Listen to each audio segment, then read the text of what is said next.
the History Channel original podcast. History This Week, May 22nd, 1856. I'm Sally Helm. The cane weighs less than a pound. It's made of a kind of natural, hard, plasticky material called gutta percha, and it has a heavy gold head. At the time, this kind of lightweight cane might typically be used to discipline a dog. But South Carolina Representative Preston Brooks has been using it as a walking stick. Also typical, nothing strange about it. So when he thumps down the aisle of the quiet Senate chambers today, a warm Thursday afternoon, no one takes much notice. Some lawmakers and visitors are milling about, and one senator is sitting at his desk, signing copies of a recent speech. He's an abolitionist, represents the people of Massachusetts, Senator Charles Sumner. Brooks stops at Sumner's desk. "Mr. Sumner," he says in a low voice, but the senator is engrossed in his work. "Mr. Sumner," he says again. This time, Sumner looks up, squinting as he tries to place the man. "I've read your speech twice over carefully," Brooks says in a distinct Southern accent. "It is a libel on South Carolina." Upon hearing this, Sumner moves to stand. Brooks raises the cane high into the air and strikes.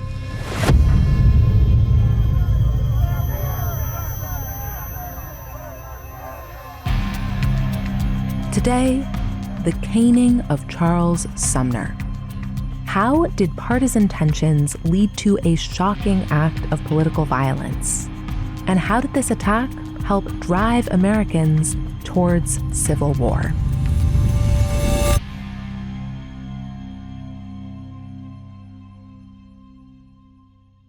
It's possible you've heard of the caning of Charles Sumner.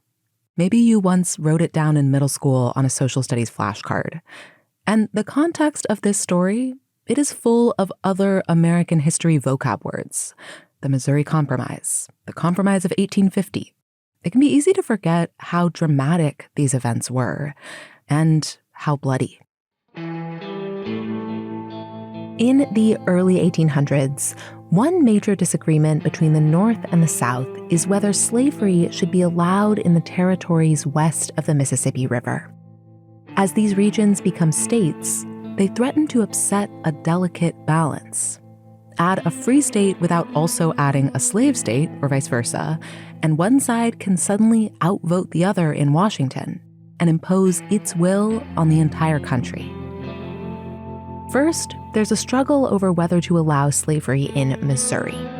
When a congressman from New York proposes banning it, a Georgia representative tells him, "You have kindled a fire which all the waters of the ocean cannot put out, which seas of blood can only extinguish." So, the Missouri Compromise of 1820, an attempt to keep the peace. Then, after 1848, there's a whole new batch of territories to deal with, slave state or free. In that debate, a Mississippi senator draws a pistol on the Senate floor, doesn't shoot. Lawmakers come up with the Compromise of 1850. But tensions seem to be only getting worse. And as slavery expands into the territories, more and more anti-slavery forces are turning to what many consider a radical idea. Slavery shouldn't just be contained. It should be abolished. Now. This is when Charles Sumner enters the scene. Steve Puleo is the author of a new biography of Sumner. He told us Sumner is elected to the Senate in April of 1851. And it comes right on the heels of, and I think directly as a result of, Boston sending its very first fugitive slave back to slavery, a man by the name of Thomas Sims. Without Thomas Sims, there may not have even been a Senator Charles Sumner. Sims is a 23-year-old enslaved man in Savannah, Georgia. But he escapes. He hops on a small boat, a brig, which heads up the East Coast and lands in Boston. He's a stowaway. He hides for a while in Boston, but then finally kind of emerges, heads to the downtown area, but slave hunters come after him, as was the case in this time period. And not just slave hunters, also Boston police officers. Southern slave hunters and Northern law enforcement are collaborating because of a new law, the Fugitive Slave Act of 1850, another social studies flashcard with a bloody history behind it. For escapees like Thomas Sims, that law means that Northern free cities are now full of danger, because Northerners are now required to send men like Sims back to slavery. Sims is captured by Boston police. A Boston court confirms that he is indeed the property of one James Potter of Georgia.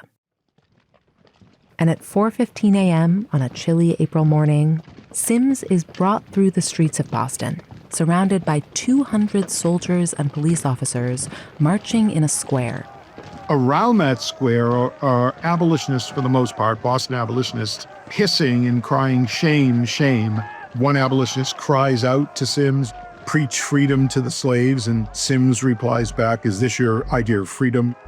And Sims is marched down to the docks, placed on another ship, and sent back to slavery. It's a really eerie scene. And it leads anti-slavery activists in the North to take a hard look at their tactics. All their protests and legal arguments couldn't keep Sims safe. Maybe the time for papers and pretty words is over. It really flips the switch on the abolitionist movement from a movement that is mostly speech-making, editorial writing, to one of militancy. Work accelerates on the Underground Railroad, with Black and white volunteers breaking the law to help smuggle runaway slaves to safety in Canada. And just weeks after Sims is sent back to Georgia, Massachusetts lawmakers take a stand by choosing an anti-slavery activist to represent their state in the U.S. Senate, Charles Sumner. Sumner was a lawyer by training, and the first thing you would have noticed about him is that he was huge, 6'4", a giant for his time. The second thing you would have noticed if you tried to talk to him is that he was kind of insufferable. He is your classic kind of Harvard elitist who has a difficult time with people. He has almost no sense of humor. One of his Harvard classmates even said, "You could say to Charles Sumner that the moon is made of green cheese, and he would spend 3 hours explaining to you scientifically why that could not be so." But what he lacked in likability, Sumner made up for in strength of character. He would bang on the drum of his beliefs no matter the consequences. He was unbuyable, he was unbribable. So all that is part and parcel, I think, of being a real strong lone wolf. And one of the main ways that comes up is abolition. Sumner thinks slavery should be eliminated. And in 1851, that is still a radical position. An economic alliance between Southern slaveholders and Northern business interests keeps it on the political fringe. But Sumner being Sumner, he speaks his mind anyway, no matter how unpopular his ideas are. During a discussion in the Senate about funding the Fugitive Slave Act, how to pay for all those extra police officers and court officials to remove the likes of Thomas Sims, Sumner gets up and delivers what Steve Puleo says is the first major anti-slavery speech in U.S. Senate history. And keep in mind, the Civil War is nearly a decade away. Abraham Lincoln is a lawyer in Springfield, Illinois. In Sumner's 4-hour address, which he delivers from memory, he argues that slavery is antithetical to America's founding principles, and that Congress lacks the authority to establish slavery in the territories or anywhere else. There's no right in the Constitution for Congress to make a king, nor is there any right in the Constitution for Congress to make a slave. Therefore, he declares, the Fugitive Slave Act is unconstitutional. He asks the Senate to abolish it. One by one, the senators vote. And the result? He loses the vote 47-4. A resounding no. Even Sumner didn't think he'd lose that badly. But Puleo says there's an important silver lining. The speech changes the whole tenor of the slavery debate. The North hears a voice that they think might be a conscience voice. The South hears a voice that says, uh-oh, this guy does not seem like he's the compromising type on this issue. We have to keep our eye on him. Sumner is now the loudest anti-slavery voice in the Senate, and he becomes a political lightning rod. The threats to put a bullet through my head and hang me have been frequent, he confesses to a friend. I've always said, let them come. They will find me at my post. One Southerner who will keep a close eye on Sumner is a rich 33-year-old plantation owner with a bad limp and a worse temper. His name is Preston S. Brooks.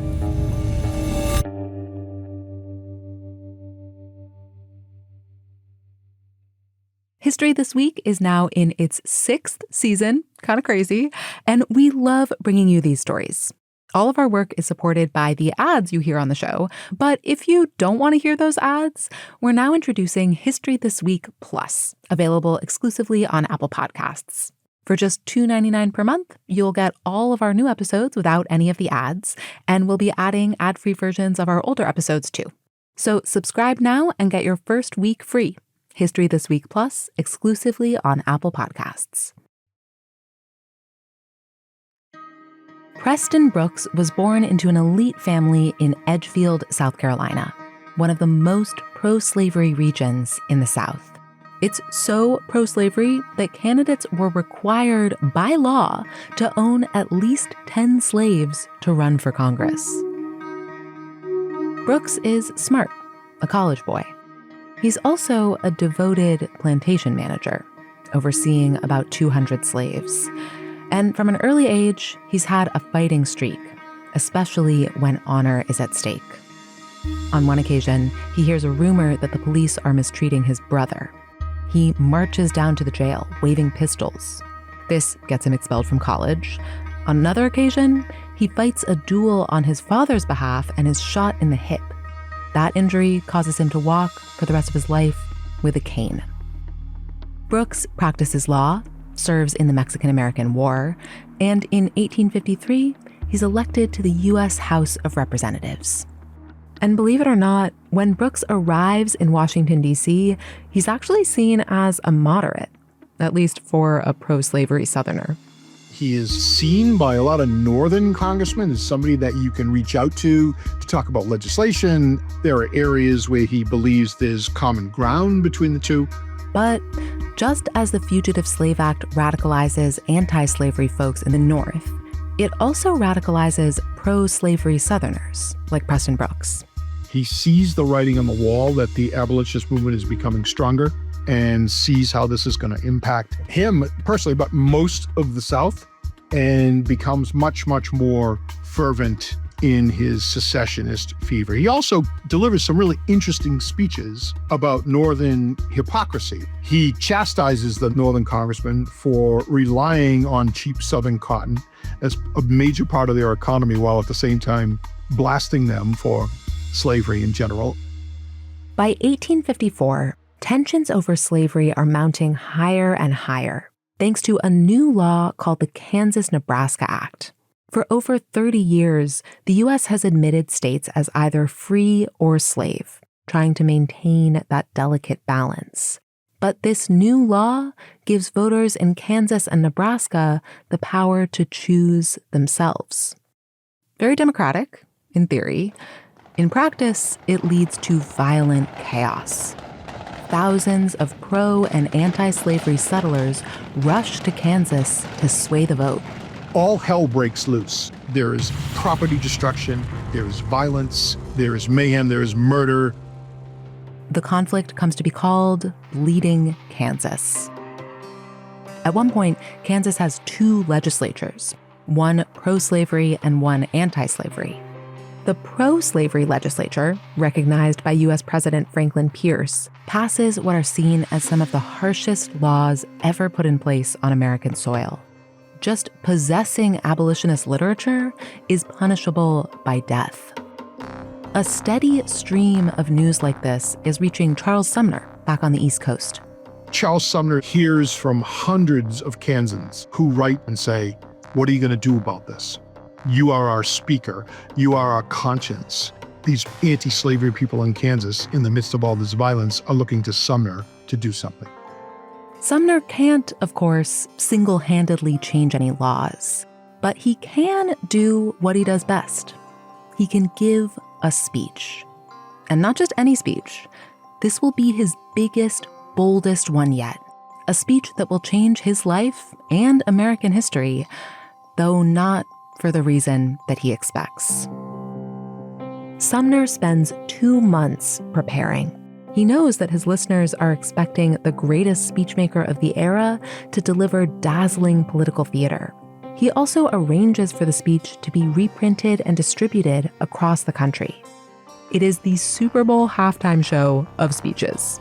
He wants to boost the cause of anti-slavery and totally skewer his political enemies. And what better way to diss your enemies than with lots of references to the classics? Sumner hit the books.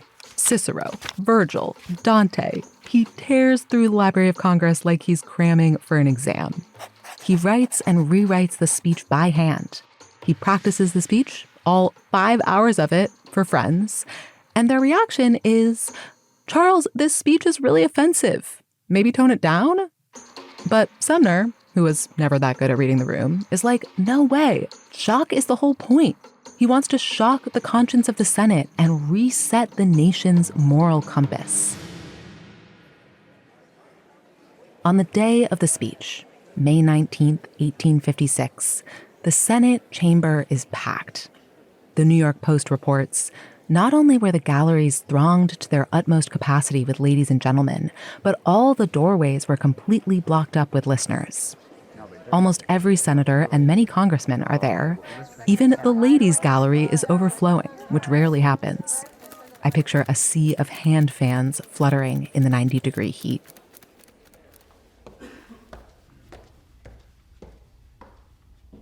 Sumner shows up in a light-colored tweed coat and lavender trousers.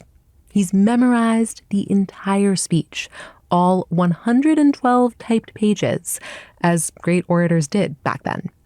And as promised, he brings the heat. He goes after the senator from South Carolina, Andrew Butler, maybe one of the strongest pro-slavery senators from the strongest pro-slavery state, and says things like, "Andrew Butler has a mistress who is polluted in the eyes of the rest of us, but beautiful and chaste in his eyes. And I am talking about the harlot slavery."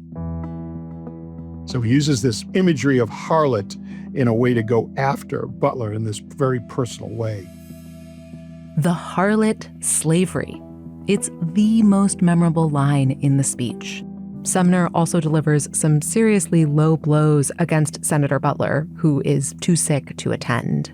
At one point, he mocks Butler's impaired speech, the result of a stroke. He literally would spit as he tried to speak. And Sumner talked about Butler expectorating every time he spoke. And, the double meaning says, and every time he opened his mouth, out flew a blunder. Ouch. As Sumner sounds off, one prominent senator remarks, "That damn fool is going to get himself killed by another damn fool."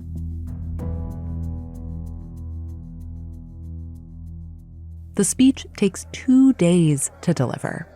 And when it's over, all anybody can talk about are the personal attacks. Reactions follow partisan lines. Many Northerners are pumped, many Southerners are pissed. Senator Butler is too sick to defend himself, but he happens to have a second cousin with a fighting streak.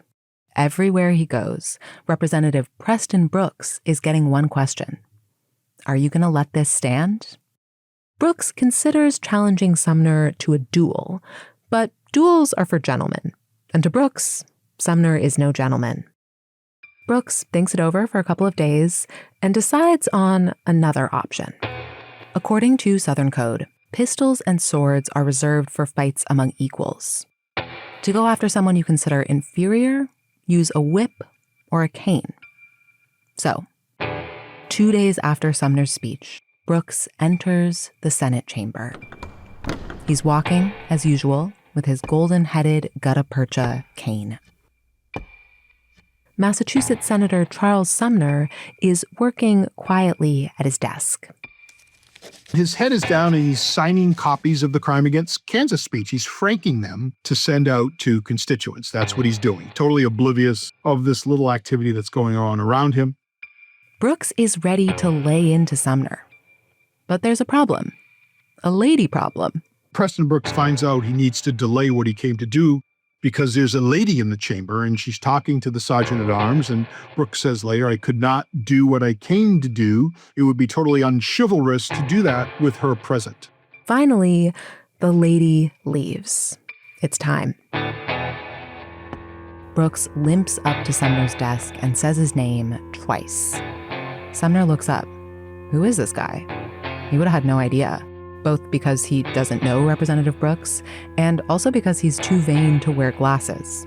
So all Sumner would have seen is a blurry figure standing over him. Brooks says, I have read over your speech twice.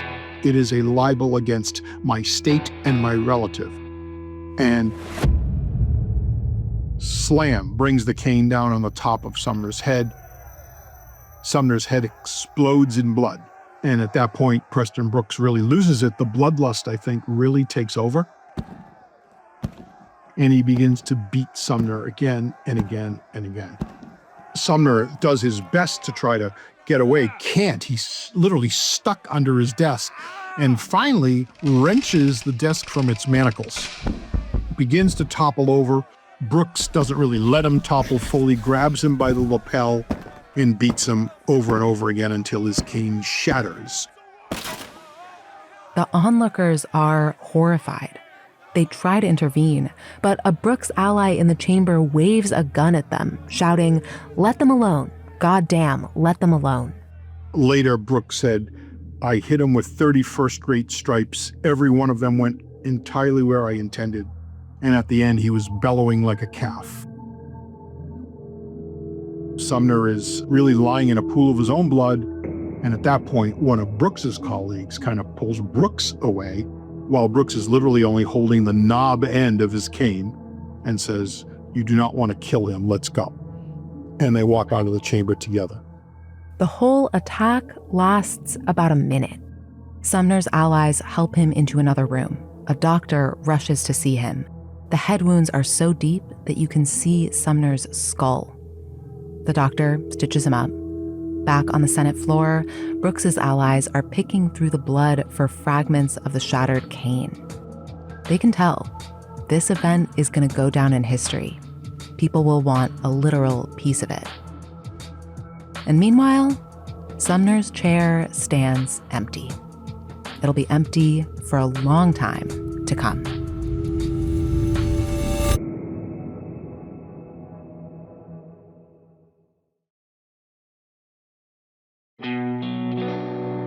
At first, Charles Sumner seems to be on the mend. But within a week, he starts suffering from terrible headaches. He develops a 104-degree fever. Weeks of misery follow. The guy who gives 5-hour speeches is now spending 22 hours a day in bed, unable to think clearly. 3 months after the attack, a visitor remarks, his gait, at first glance, appears that of a man 90 years of age. Charles Sumner is seriously injured as a result of the caning. He has concussion, he has brain trauma, he has spinal injuries, he has back injuries, and I think he has what we would call today a version of PTSD. He falls into a deep depression. Facing the prospect of permanent brain injury, he writes, "Death would have been my best friend." Compounding his mental anguish, Sumner can't work. It must have been unbearable for him to watch events unfold from afar, to watch his attacker get off with a slap on the wrist, a $300 fine, which his constituents gladly pay, and to hear that the House of Representatives can't muster the 2/3 majority needed to oust Brooks for his behavior. And worst of all, to learn that the caning has instead turned a backbench legislator into a Southern superstar. Preston Brooks is as big a Southern hero as John C. Calhoun was before him and as Robert E. Lee was after. He was feted at parties and at huge rallies in Columbia and in other places in the South. He was given gifts of canes. Some of them inscribed, "Hit him again." Pieces from the cane used in the attack are turned into rings that Brooks's supporters wear on chains around their necks. Brooks writes to his brother, the fragments of the stick are begged for as sacred relics. And then, like a bolt from the blue, Brooks dies. An agonizing death from an acute inflammation of the throat. Essentially, he suffocates. He's just 37 years old. When Sumner hears the news, 8 months after the caning, his response is genuine sadness. He reportedly doesn't gloat or make any remarks about divine payback, takes the high road. Until just a few months ago, Preston Brooks had been a relative unknown. Now, he's treated as a fallen hero. There is a huge funeral in Washington, D.C., and then, even more astoundingly, the town of Edgefield sends a delegation of men to bring Brooks's body back to Edgefield. And it's a pilgrimage on the way back at every community, every town, every city across the South. Preston Brooks is celebrated and honored. Northerners, predictably, had been horrified by the caning, even moderates. A senator beaten almost to death on the chamber floor? And for many, when they see this elaborate funeral for his attacker, any thoughts of reconciliation disappear. What his funeral said to the North is, man, maybe we could have attributed this to just one hot-headed Southerner, but this kind of response, this kind of reaction means maybe this ability to reconcile, maybe it's too late to do that. If we can't even agree that this brutal, bloody attack is bad, how can we go on as a country? Northern voters go looking for a political party that reflects their outrage and their growing resistance to compromise. They find one in a new party, the Republicans. Founded by anti-slavery activists just 2 years earlier, the Republican Party uses opposition to the caning as a recruiting tool. They seize on Sumner's vacant chair as a symbol of everything that's wrong with slavery and the South. And as for Sumner, the man, Sumner is trying to get back to work in the summer of 1856, and he's getting letters from his supporters who basically say, you know what, take your time. Make sure you are well. Do not rush back. And as one person said the quiet part out loud, right? Because your vacant chair speaks more effectively than even you can.